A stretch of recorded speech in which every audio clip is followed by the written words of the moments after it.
One of these strategies feels safer, but in many markets, it quietly makes you a weaker buyer. Most homeowners believe that finding a new home to live in before selling their current one is the best and safest strategy there is.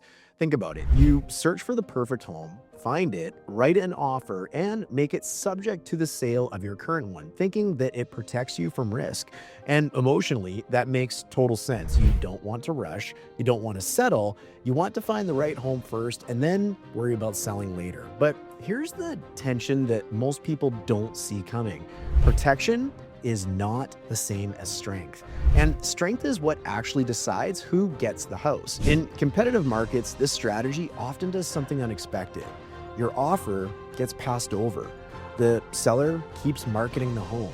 And the home that you've already pictured yourself living in gets sold to someone else. So why does this happen? Why do sellers reject these offers even when the price is right? Why do buyers feel under contract but never truly secure? And why do some other buyers, in fact, most other buyers facing the same market conditions, choose to sell first and somehow come out ahead? Well, that's exactly what we're going to discuss in today's video. We're going to break down the age-old question. Should you buy first and then sell, or should you sell first and then buy? We're going to stack up two fictional buyers side by side and discuss their experiences as well as get real about the pros and cons of both strategies. This way, if you are going into a situation like this or even considering it, you have the full story and can make the best decision for you. You're going to learn the struggles each party has, their main concerns, and who is most likely to win in the end. If that sounds good, let's get into it right now. You only get one chance to buy or sell your next home. Let's get it right. Hey, it's worth mentioning, my name is Darren, a realtor based right here in White Rock and South Surrey, and I've been helping families buy and sell homes here since way back in 2007. In fact, I've worked with hundreds of people over the years, many of whom found me right here on this YouTube channel. So if you're seriously thinking about making a move and want some smart local advice, zero pressure, just real insight, there's a link in the description to book a time with me or my team, and we'll help you make the right move with confidence. Okay, so here is the paradox. Two smart, prepared buyers can make completely opposite decisions and both be perfectly rational because the market, not the buyer, decides which strategy works. This isn't a video about what you should do. It's about understanding how each strategy actually behaves, what risks it removes, and what risks it adds. This isn't about which strategy is better. It's about understanding when each strategy works and when it creates problems because both paths are common, both can succeed, and both come with trade-offs that can change depending on the type of market that you're in. But, and there's always a but, here's what's important to know up front.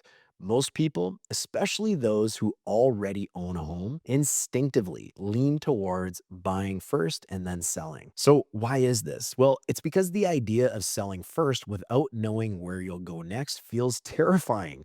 You imagine being rushed, forced to settle for a home that you're not in love with, stuck renting if things just simply don't come together, or watching the market climb while you're sitting on the sidelines. So the logic goes like this.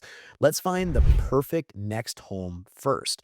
Then we'll deal with selling our current one. And on the surface, that sounds really smart. You're not wasting time. You're not disrupting your life. You're playing it safe. But that's where the tension begins because the very thing that feels safe emotionally often adds risk structurally. So what do I mean by this? Well, there's only really two paths that a person who owns a home who needs the proceeds from the sale of that home to proceed forward can choose. Path one is buying before you sell, using a condition on your offer that says something along the lines like, this purchase depends on me selling my current home.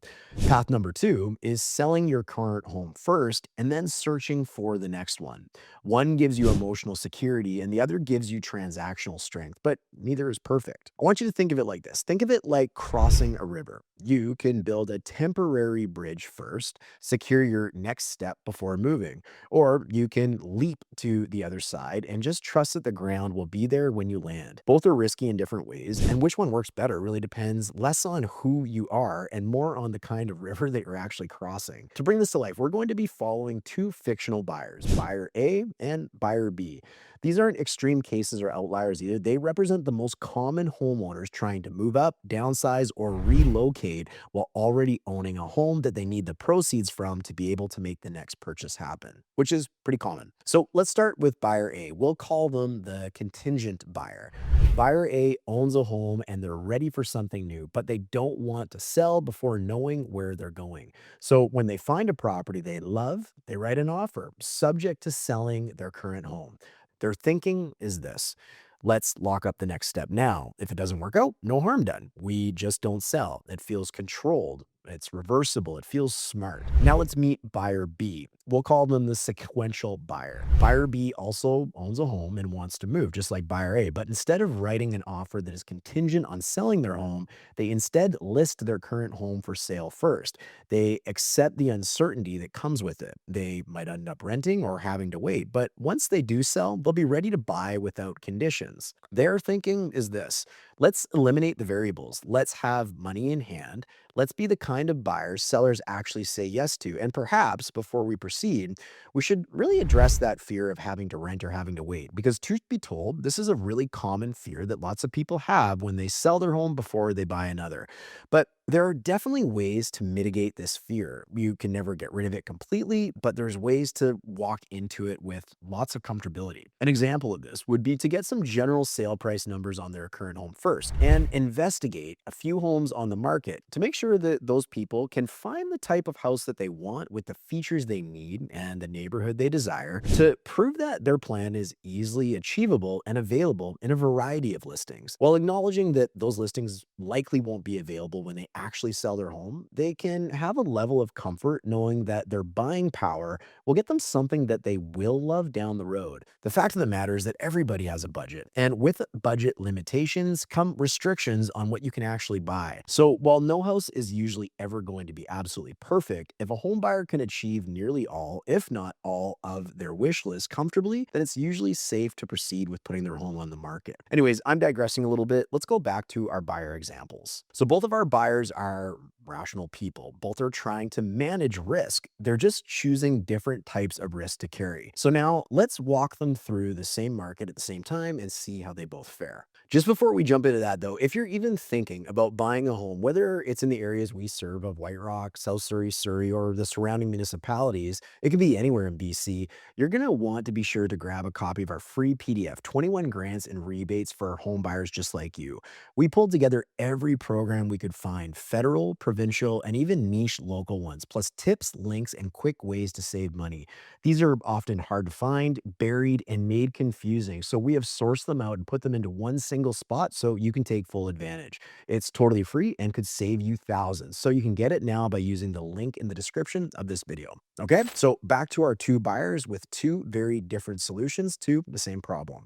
Buyer A, our contingent buyer, finds a property they love: great location, ideal layout, priced within range.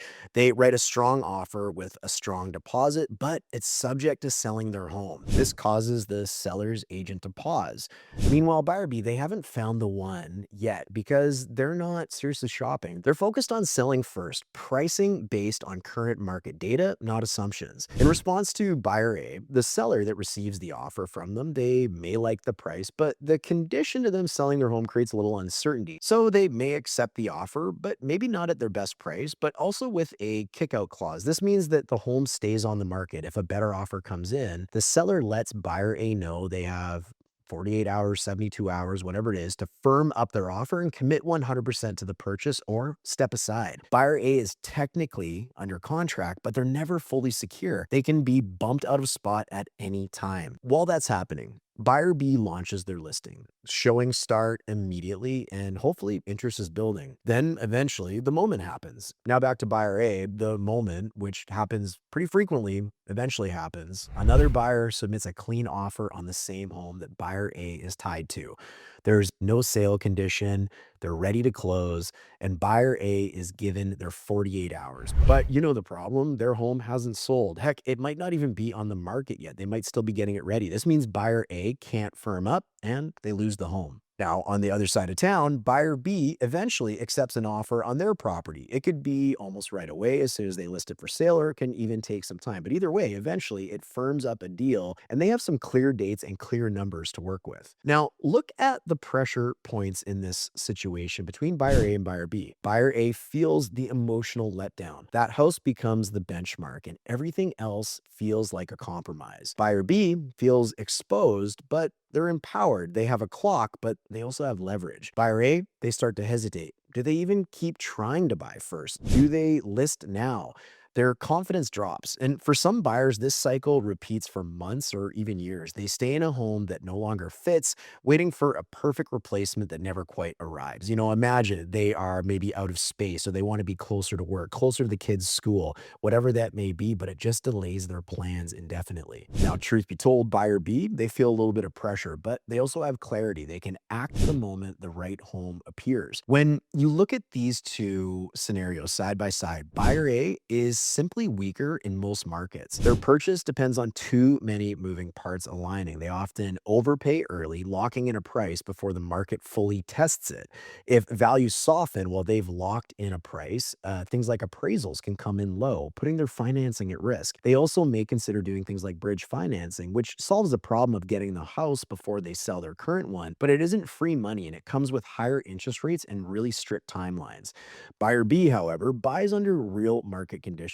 They can even consider a subject to the purchase of a new home condition when getting an offer from a buyer on their home, which can feel safer, but it kind of creates the same sort of problem we're talking about right now. It just shifts the risk to the buyer of their home in this circumstance. So most just end up agreeing to a sale contract with a motivated buyer and get ready to go search for their next home. The reality is that listings, they don't always sell quickly, and sellers don't wait for interested buyers to sell their home unless they have to.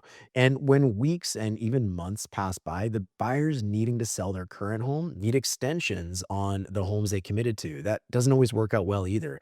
Extensions are leverage, but not guarantees. The sellers that they're trying to work with, they get fatigued as well. But I want to let you in on the very worst part of the entire plan that buyer A has. And what that is losing a home that they're emotionally invested in.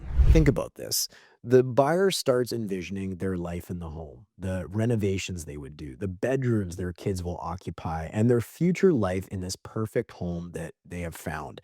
When they lose the home and then that entire dream and vision is shattered, this can cause people to delay their plans for months and even years, stalling people far longer than they expect. In slow markets, contingencies can work. In balanced markets, clarity matters. And in competitive markets, clean offers win. The market always decides. Buyer A, in our example, they sought comfort, but they lost time and momentum. Many buyers eventually pivot back to selling their home first, anyways, because they get frustrated with the process and they lose the home that they wanted in the first place. Sometimes they do this again, again, and again until they finally accept that it's just not working the way that they thought it would. Now, buyer B, they accepted disruption, but they gained structure and control. Neither buyer is wrong in this example, but they both just decided to carry different risks. Buying before selling can feel safer, but it often shifts risk into timing, pricing, and financing. Selling first removes uncertainty, but demands short term flexibility. The real question isn't what feels better, it's what the market rewards. Who gets the house in the end? Now, I'm curious, which of these strategies do you most align with after hearing how things played out for buyer A and buyer B? Have you been through this before? And if so, which path did you choose to take? And why did you choose it? And what, if anything, would you do differently next time? Let us know in the comments below. It's always helpful for others to hear what worked, what didn't, and what you learned along the way. And if this topic hit home for you, the next video is going to dig even deeper into a version of this dilemma that's even harder to navigate. I call it the unicorn house. That one home that feels so rare, so perfect, it can't be replaced, but it still requires you to sell first. And for a lot of buyers, that one house becomes the benchmark for every other home. And when you're not ready to act, it can stall your move for years. We're going to look at the real risks of shopping outside of your affordability, falling for the irreplaceable home and how it shapes your expectations going forward. If you're curious about all that, I got good news. That video, it's coming up right now. Have you ever fallen in love with a home that you couldn't buy? Not because it was too expensive, but because you weren't ready. Maybe your home wasn't sold, or your financing wasn't in place, or maybe you were just browsing. And suddenly, there it is, the unicorn house. Perfect location, perfect layout, perfect everything.